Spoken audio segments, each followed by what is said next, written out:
Firebrands don't retreat, especially when the battle for the soul of our country calls. Big government, big tech, big business, big media, they'd all breathe a sigh of relief if I were no longer in the Congress fighting for you. I am the only Republican in Congress who doesn't take any money from federal lobbyists or political action committees. Their money is no good with me. And that scares them. And you know what? It should. They lie about me because I tell the truth about them, and I'm not going to stop. So when you see the leaks and the lies and the falsehoods and the smears, when you see the anonymous sources and insiders forecasting my demise, know this: they aren't really coming for me. They're coming for you. I'm just in the way. God bless America. God bless our country. God bless this great movement. Let's hold our heads high, work together, believe in each other, and let's go get them. Thank you. That is Congressman Matt Gaetz speaking at the Trump Doral in Miami this weekend. I was there, along with a load of other media reporters standing on the big stage, right at the back of the crowd as always. Lights on, cameras blaring. But the 12 reporters that CNN sent didn't appear to be able to get any of the reporting correct. Welcome to an episode of The National Pulse. I'm Raheem Kassam, editor-in-chief of thenationalpulse.com. And I know, I've been away for too long. But we're back now, at least for a little while. Natalie Winters will join us. But just before we bring Natalie on to talk about all of her latest scoops, I want to get into just what Congressman Gaetz said there. He specifically talked about the leaks, the lies, and the unnamed sources, the anonymous sources that have been reported on over and over and over again, to the point where even Politico, ladies and gentlemen, even Politico, not exactly a frothing at the mouth right-wing defender of Matt Gaetz, Politico reported today, quote, "The congressman has not been charged, and so far, no evidence has surfaced against him, beyond anonymous allegations he had sex with a minor or paid for prostitutes." Remember, this is Politico saying, no charge, no evidence. I believe that Matt Gaetz now holds the record for the longest time involved in a sex scandal without an accuser. Think about it. Every other time, every single person from right to left, Joe Biden, Donald Trump, Brett Kavanaugh, all the historical sex scandals in American and British political history, there's always an accuser pretty quick off the bat. So what's going on here? And specifically, I wanted to just make mention of this story that just did absolutely incredible numbers up on the National Pulse last night.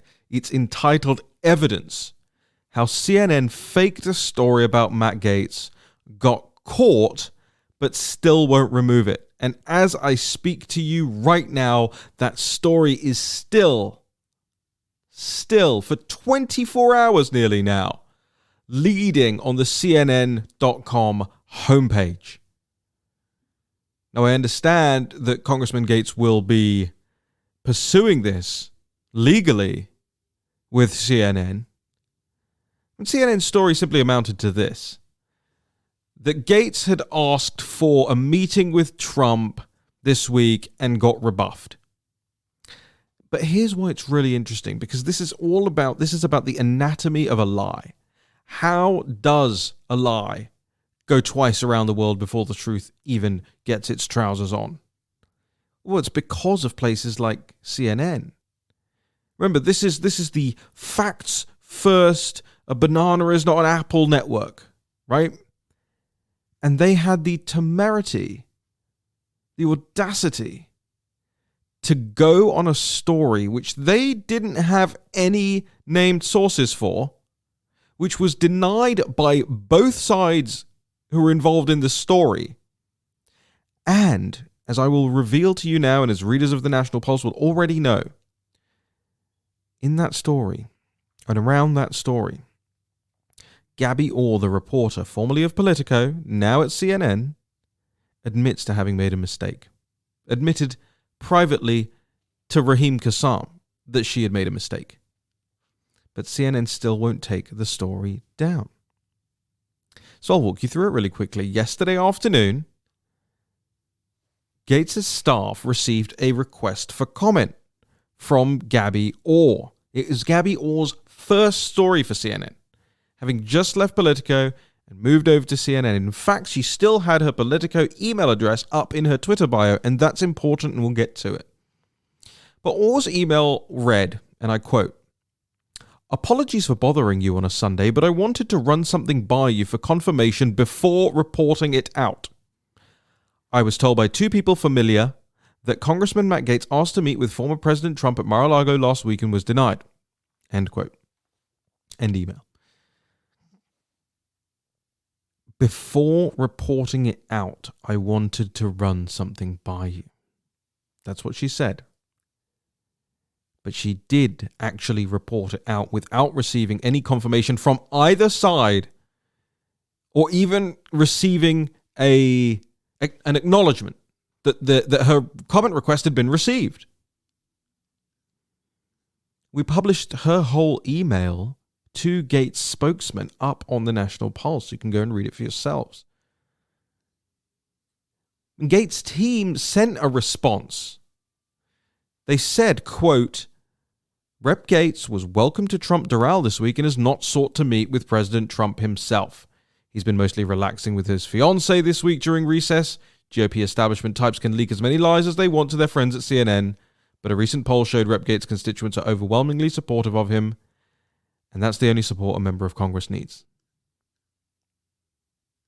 Now, that comment was sent back to Gabby Orr, and I've looked at all of it. I've seen all of it. I've looked at the timestamps. I've looked at the timestamp on her email. I've looked at the timestamp on the email sent back to her. And all of it was hours before CNN chose to go to publication. All of it. And I've included all of it for readers to see on the site because, as we always say here, don't take my word for it. Go and look at the evidence. So Orr was sent the response to the email that's on her Twitter bio because no CNN email address existed for her. And spokesmen aren't accustomed to sending quotes to @Proton mail addresses because you don't know if you're actually reaching the real reporter or just somebody who's made up GORR@protonmail.com. I'm not doxing anyone, by the way. This is public information. It's on her Twitter bio. She literally lists GORR@protonmail.com, which is wildly not the way to do it if you're a big corporate reporter at somewhere like CNN. But she previously had GORR@politico.com when asking the questions. So, of course, the answers were sent there. They were also DM'd to her on Twitter, which she privately told me afterwards, "Oh, sorry, I didn't see them."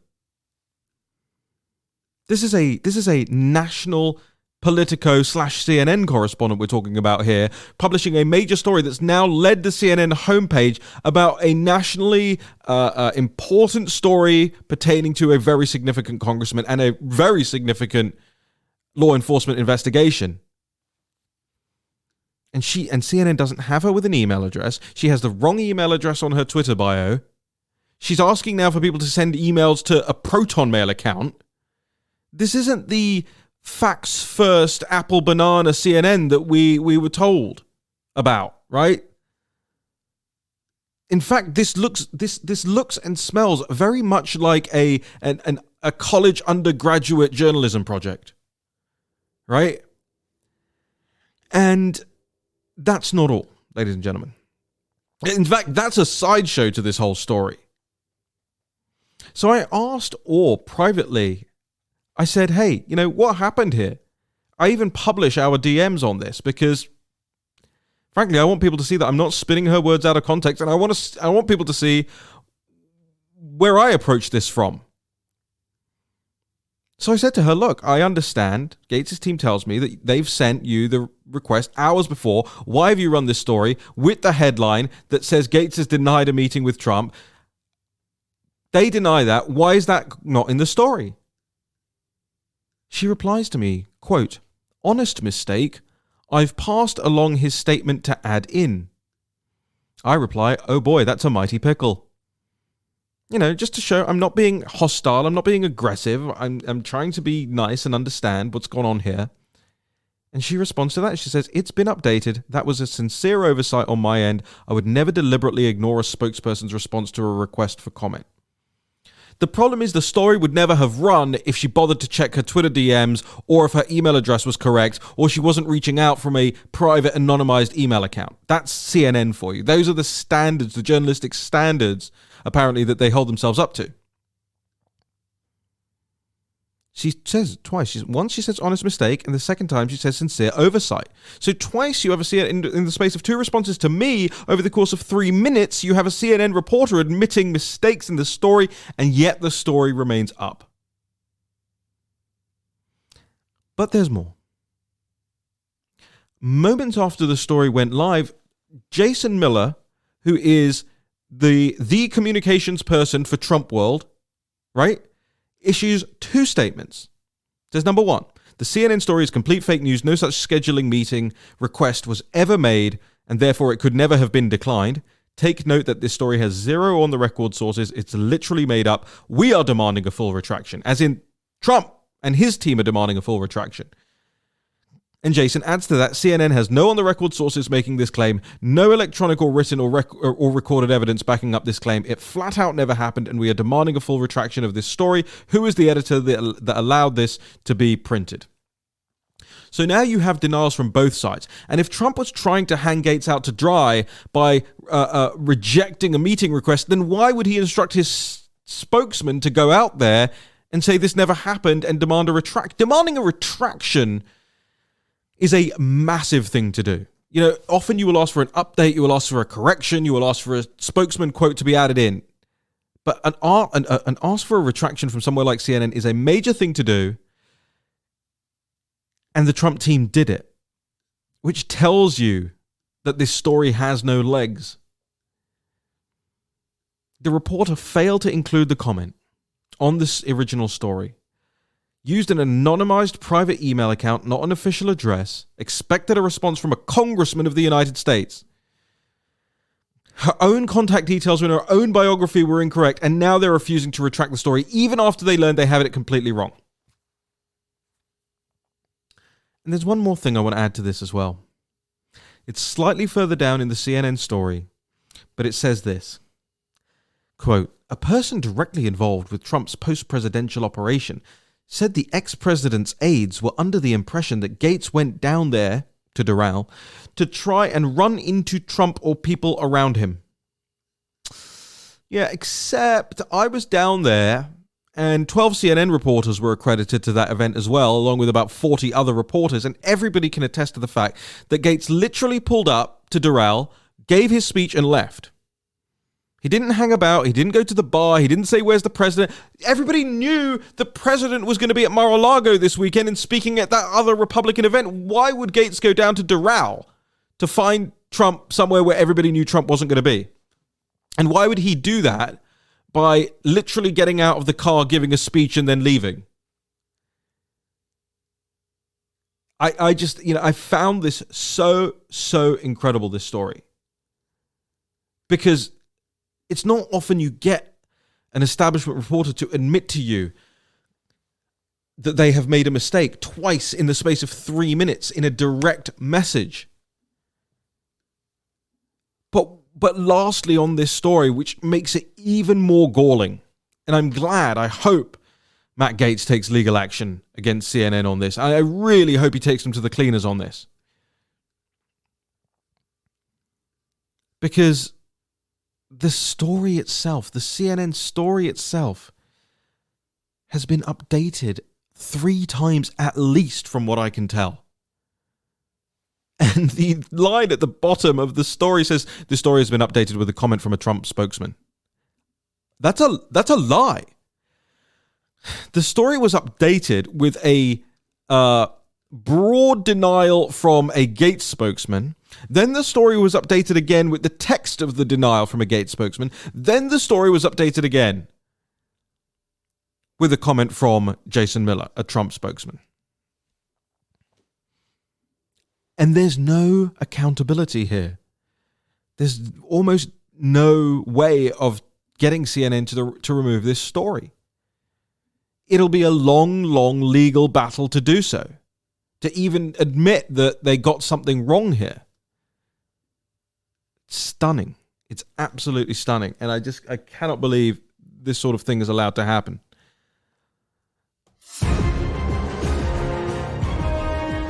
Let's switch topics now that I've got that rant off. I intended to spend 5 minutes on it. I went 16. Or for those listening in 3 times speed, as Natalie Winters does, a cool... Wait, what's 16 divided by 3? 6.5 minutes? Less. Something. I have to admit, I've started listening to music in double speed. That doesn't... hold on. How does that work? It's better. What do you mean it's better? How does music sound better? I process the world at 2 times speed. Wait, but you're like a big Taylor Swift person or something, right? Not so much anymore. All right, but once upon a time. Yeah. In fact, why don't you tell the story? Oh, goodness. This is a very funny story. So I think it was probably the second day that I had known you, and this was when I was interning for you at a former publication, and you turned to me in the back of an Uber and you said, "What's your beat? What would you want your beat to be?" And as someone who had no experience in the journalism world, I thought he was talking about music. So I turned to him and said, "Oh, I really like Taylor Swift. But I'm aware I have really bad music taste." That's such a great story. It is an amazing story. I said, "What's your beat?" As in, what do you want to write about? And your response was Taylor Swift. Very cool. Very cool, Natalie Winters. I want to test your theory here. Let's test your theory. I'm all right. We're going to play some Taylor Swift on 2 times speed here. It's so much better. I think I'm too late. Got nothing in my brain. That's what people say. This doesn't sound very good. That's what people say. I go on too many That's the wrong song. It works better with country music. Okay. That's what people say. I thought this was country now. No, I don't really like Taylor Swift that much anymore. I just want to make sure so that the audience knows this. We'd planned none of this. It's been a while since we've seen each other, and We're just losing it. Yeah. All right, that's enough of that. Yes. Big scoop there, Natalie, on the in other news. 2 times speed on the Taylor Swift. All right, let's get to some of your stories, because we've been breaking a lot of stories over at the National Pulse in recent days. Very, very important stories. Oh, where do you want to start? I want to start with United Airlines, quite frankly, just because I think United Airlines is in the news with its boycotts of the country, effectively. You may not have voting laws now in America, or Delta, United, American, Coca-Cola, all of these corporate giants will wag their finger at you. I don't mean to undersell it. This is fascism. That's what fascism is. It is the use of big corporate power and the centralized power of the state, which is the Biden regime, to oppress people. And one form of oppression is falsifying elections. We've seen that happen in many a socialist country. Venezuela. It happened in Eastern Europe so much. It's not a vestige of yesteryear. It's still contemporaneous around the world.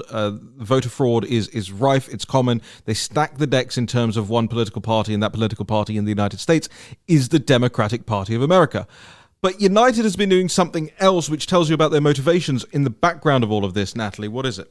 Well, also, it's an odd form of fascism that's kind of fused with this social justice. If you remember, I think about maybe a week ago, they announced that for the next decade, half of the pilots that they would be training would either be women or people of color. So that was what prompted me to look into this. You going to be a pilot? Yeah, no. 2 times speed. Concorde only.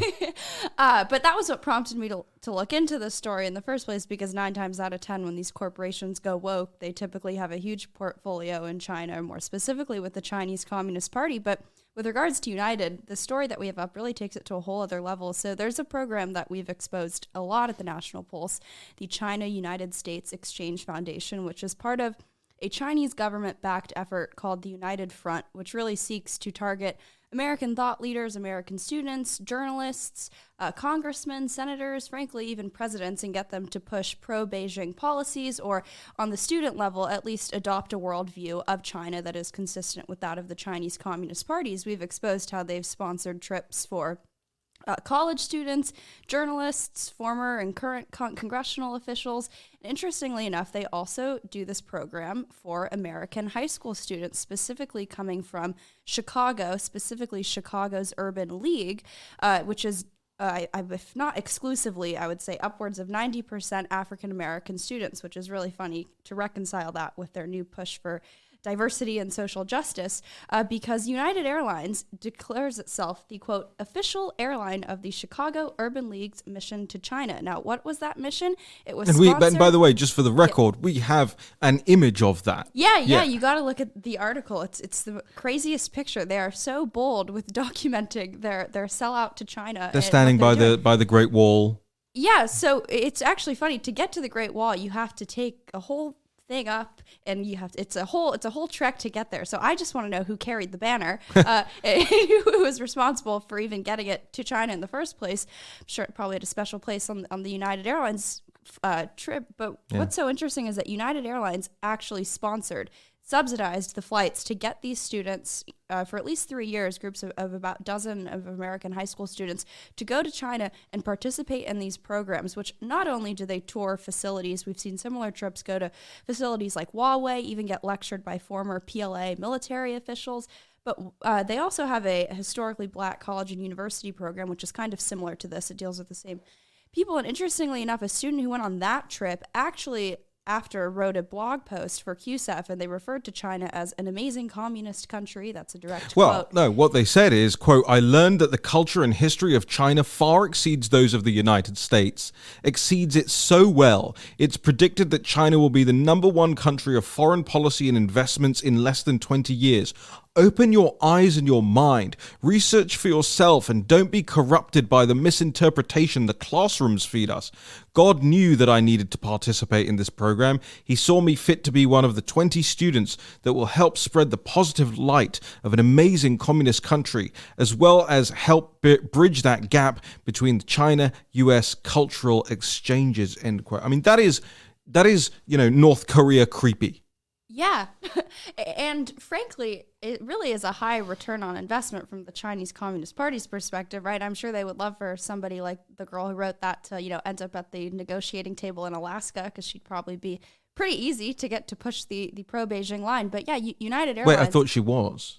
Yeah. Yeah. This is probably the one with the purple hair. I was going to say, maybe she's the one with the purple hair. Maybe she did a QSEF trip. But yeah, I mean, QSEF is Hold on a minute. I think we need to look into that.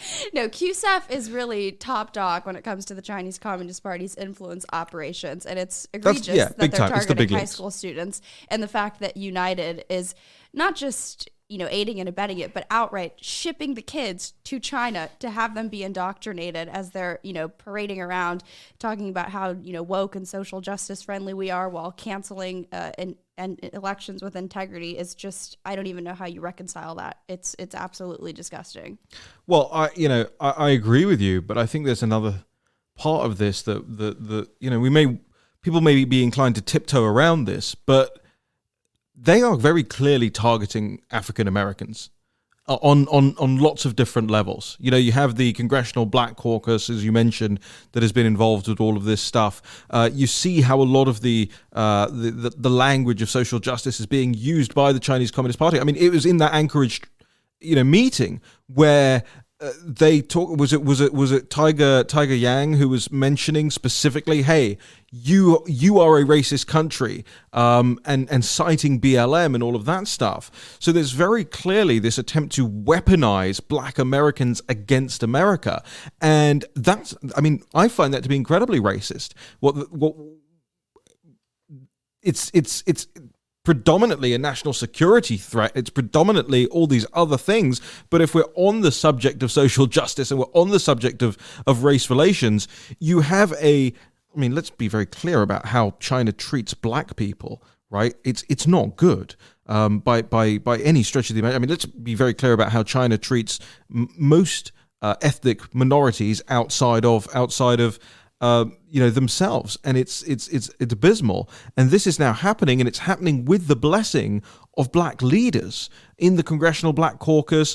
United Airlines doing this as well, and United Airlines has the gall to lecture a U.S. state about how voting integrity is racist, while they are, literally delivering black Americans to the Chinese Communist Party, like a modern-day slave trade.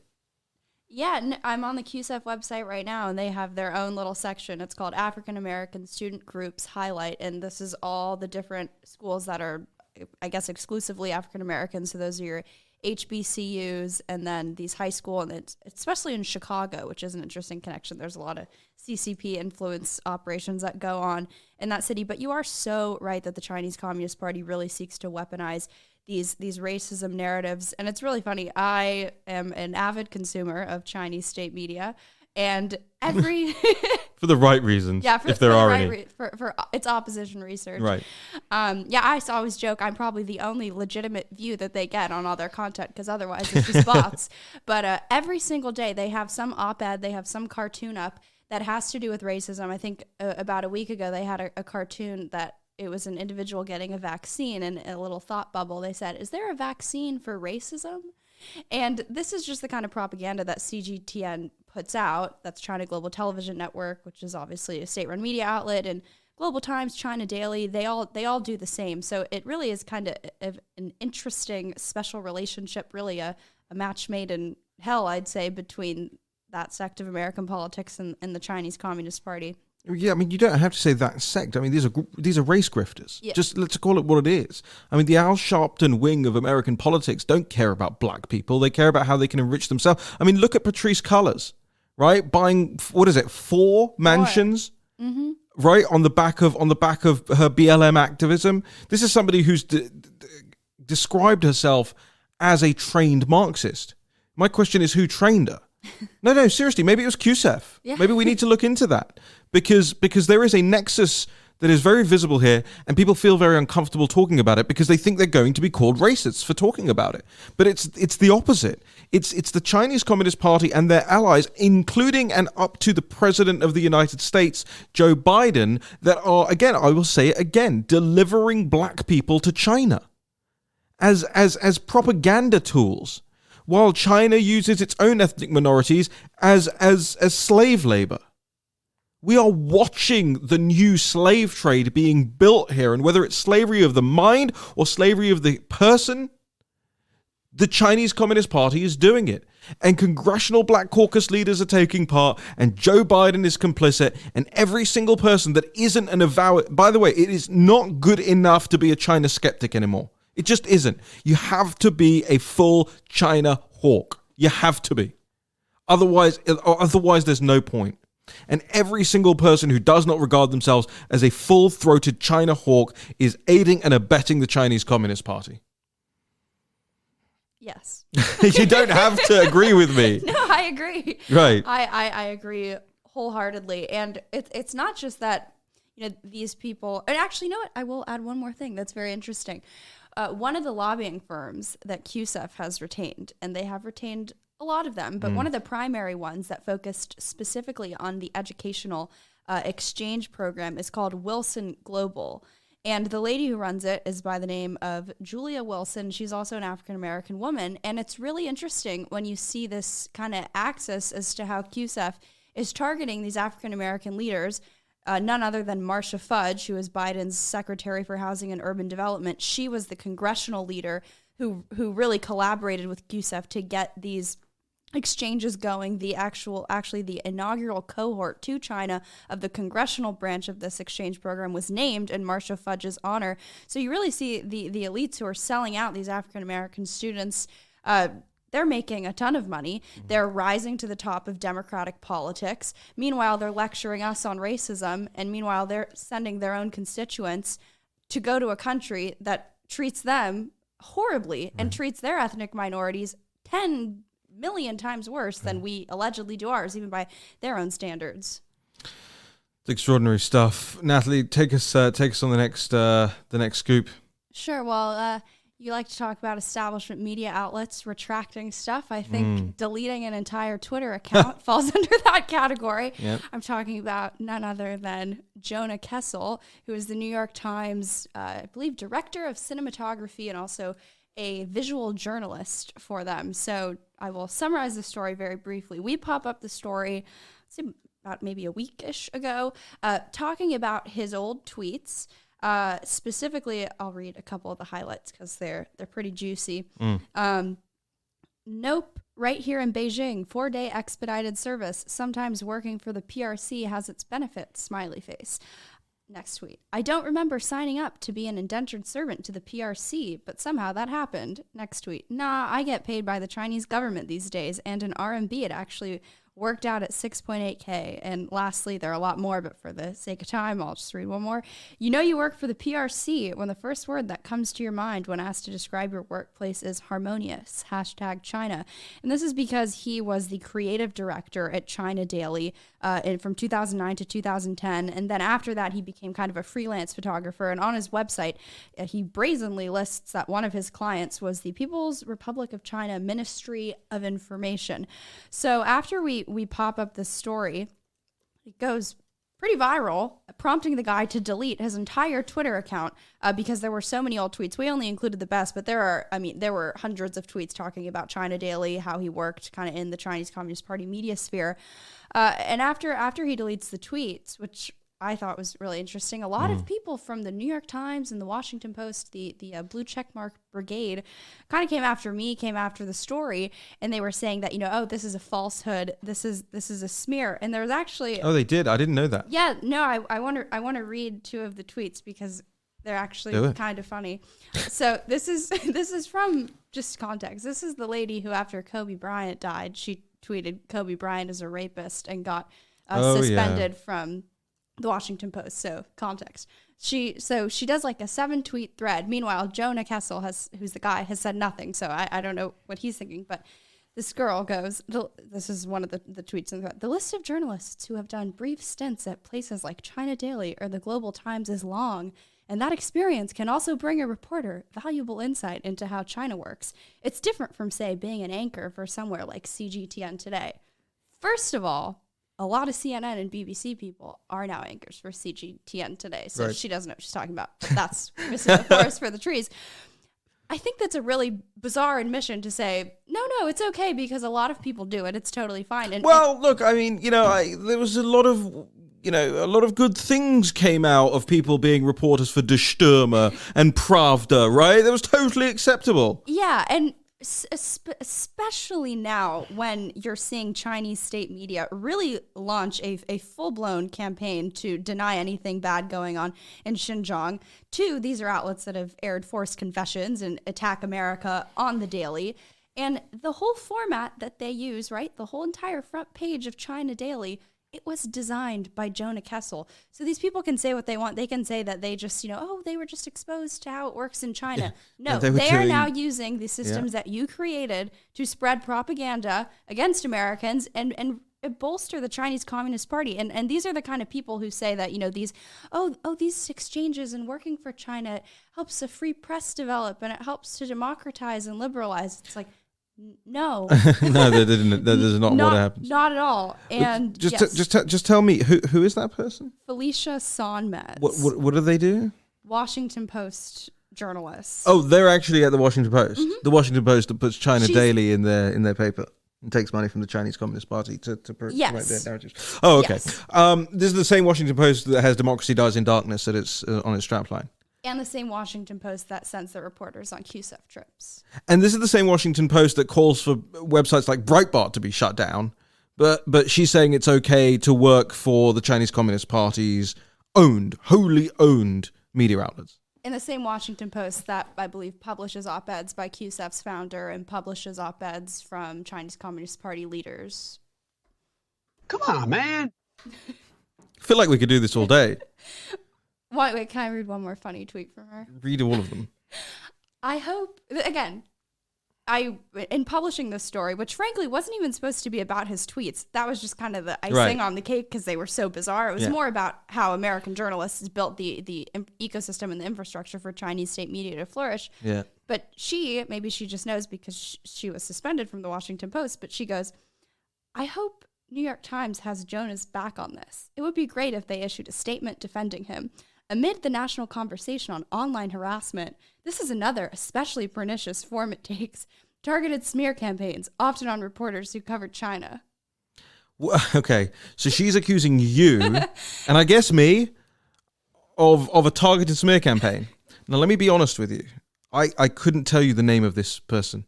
I got it wrong every time I was saying it when I was talking to someone about the story. They're like, who are you talking about? I'm looking him up. I can't find it. Yeah. I have no idea who this guy is. A targeted smear campaign is when you know the ins and outs and the particulars of somebody's life, and you spend hours and days and weeks and months and years sometimes, targeting them. He is not the story so much as the New York Times employing CCP apparatchiks is the story. Yeah, and Jonah was just one. There were two other people that we named in the story who had worked for China Daily, and I think they're both China Daily. So yeah, it was absolutely bizarre. And it's also funny to me with all these journalists who are kind of piling in. Again, none of them named me, but they responded to all my tweets. Like, I thought it was, just 2 weeks ago that we were told we can't attack young female journalists, right? Oh, yeah. It's a hate crime or something. Oh, and it's daily that we're told we're irrelevant. So, why do they care if we're so irrelevant? Hey, yeah, maybe they'll name us next time. Then maybe we'll get a name check next time. Well, this is the most bizarre thing about running a website like the National Pulse, because everybody reads it, but nobody wants to talk about how they read it, right? They just really don't want the world to know how we're getting up their nose. And I got to tell you, I am really looking forward to the next year or so, because I swear to you, if they think this is frightening for them and their modus operandi, I am going to start a new fund very soon, for a crowdsourced fund for people to donate to, where we will literally hire private investigators to investigate these reporters, in and out. And I don't just mean the China ones, sure, the China ones, but I'm gonna get into Jim Acosta's life, and I'm gonna get into Brian Stelter's life, and let's see how clean these people are. The people who hold themselves as moral arbiters. I think there is a massive, massive, massive moral need for that right now, and I think there is a massive will for it amongst the American public. They are being told daily that the moral arbiters out there are people like, what's his name, Kevin? Jonah Kessel. Right. I don't know, Kessel, whatever. But they're told they pretend like they're the guys. So we'll treat you like the guys. You want to call the shots? Fine. Then you got to take the incoming like any political figure takes the incoming, right? Oppo files are put together on state senators, on congressmen, on people who want to run for president, everyone. So it's their turn. Let's see how they like it. I'm still trying to think a name for this organization, by the way. Okay. So I think I won't break the story yet, but I did find some of the names of journalists who have participated on those QSEF trips in exchange for, quote, favorable coverage from the mainstream media, right? These are the outlets like the Washington Post, the New York Times. I think there's a CNN person on there. I think there's a Washington Post person on there, sure. some Atlantic. So yeah, Felicia will probably. Who's Felicia now? Felicia's the lady who. Oh, the one who's criticizing. See, we don't know their names. They wish. They wish we knew their names. Exactly. Can I just say one last thing on this? Say as many Imagine if Jonah, or say a random person. Who's Jonah? It doesn't. Oh, Kevin. Okay, imagine for this purpose, it's Kevin. Imagine if Kevin worked for Russian state television. Right. What do you think Felicia would be saying? Yeah. Bye, Felicia. So. Were you teeing me up for that? Were you hoping that would happen? I was hoping it would happen. All right, it happened. All right, let's wrap here. We got how many more? One more or two more? One more. One more. And this is the Deputy Energy Secretary? Yes. All right, roll. Okay, so President Biden's Deputy Secretary of Energy, who has just confirmed, his name is David Turk, believe it or not, probably believe it, spoke at a Chinese Communist Party sponsored energy conference. And while there, China Global Television Network did an exclusive interview with him.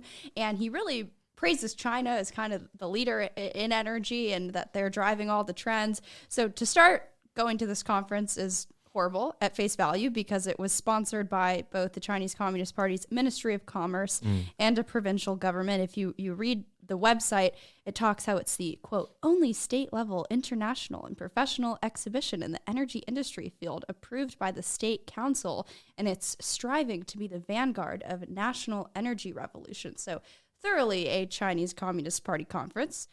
Interestingly enough, in the article, they include excerpts from his presentation. The titles of his slides are China Moves Global Energy Markets, again, and The Future is Electrifying, ... accompanied with a bunch of graphs about how China is basically overtaking the U.S. energy sector. Then he also goes on CGTN, gives them an exclusive interview, calls China a leader in the energy field. Absolutely just bizarre stuff. When I was finding this story, I was curious. I always like to kind of keep tabs on who they're appointing and confirming. And I searched this guy's name, and I just searched, what's his name? Again, don't know even know the name. David Turk, China. And the first result is David Turk, CGTN, another CGTN article. And I was like, this has to be another guy. So I searched, and I was like, I had two pictures of his face, one from the CGTN piece, one from his bio. He also worked in the Obama administration. And I was like, oh my God, it's the same guy. This is so crazy. It's almost hit a point where even I'm just like, it's all simulation. It's all the simulation. yeah. It's they run out of names and just repeating characters across the whole thing now. Well, no, I'm serious with it. Well, I'm not necessarily serious that it's a simulation, but what I'm saying is we find the same characters occurring just everywhere, right? And they come from the same places, and they have the same backgrounds, and sometimes they even look the same. It's like there's a machine just developing these like CCP characters, right? And they all just look like NPCs. Probably just all holograms like NPCCP. NPCCP, exactly. Well, very good, very good. All right, we done? Yes. All right, we're done. All right, ladies and gentlemen, we thank you for tuning in. I want to make sure that we make mention of some of the newest members that we have over at the National Pulse. Thank you, Natalie, for bringing us all that information, by the way. We'll have more of it over the course of the week, depending on my travel schedule. It's becoming a very, very busy time, which is how you know we're winning. And how you know we need your support at every step of the way. And I want to thank some of the newer members of the National Pulse. You can join up at thenationalpulse.com/support. We do not take money from billionaires. We do not take money from corporates. We are people funded. You, the people. You, Heidi and Rick and Jared and Walter and Laurie and Shanae and Bonnie and Michael, Sorab, Jeannie, Natalie, not Winters, William, Kelly, Brandon, Julia, Thomas, Stephen, Shirley, Sheila, Rebecca. Next page. John, Arthur, Kyle, Susan, Stephanie, Angela, Kerry, Eric, Ronald, Richard, Terrence, Brenda, Sean, Mervit, Ernie, Gerald, Greg, Louis, William, Stephen, and more and more and more. We're incredibly grateful for your support.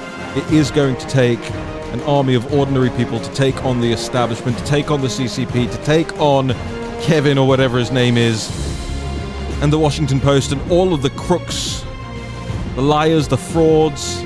I understand that times are tough. If you can't join up, there are $5 plans, $10 plans, but if you can't, please make sure you're sharing our work. Twitter, Gab, Telegram, we're on all of it. Go find us. Raheem Kassam, Natalie Winters, The National Pulse, and I'll see you again very soon. Cheers.